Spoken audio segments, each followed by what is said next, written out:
நன்றி.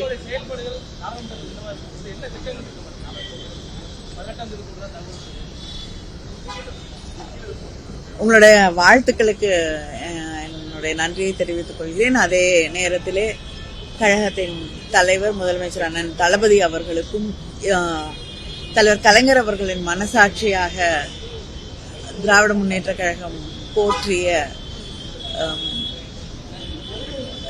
திரு மாறன் அவர்கள் இருந்த அந்த பொறுப்பிற்கு என்னை தேர்ந்தெடுத்து தந்திருக்கக்கூடிய முதலமைச்சர் அவர்களுக்கு என்னுடைய நன்றியை நான் தெரிவித்துக் கொள்கிறேன். திராவிட முன்னேற்ற கழகம் தன்னுடைய கொள்கைகளை எந்த காலத்திலும் விட்டுக் கொடுக்காது. 10 ஆண்டு காலமாக பாஜகவுடைய எத்தனையோ மசோதாக்களை நாங்கள் எதிர்த்திருக்கிறோம்.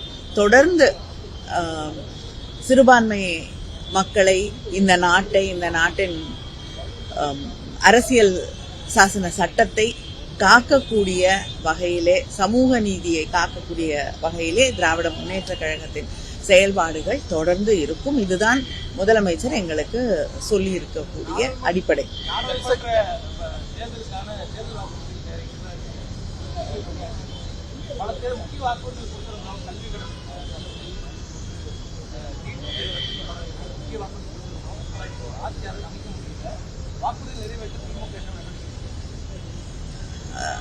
இந்த வாக்குறுதிகளை நிறைவேற்றுவதற்கு நிச்சயமாக இந்த விஷயங்கள் எல்லாம் நீட் தேர்வு தொடர்ந்து போராடி கொண்டுதான் இருக்கிறோம்.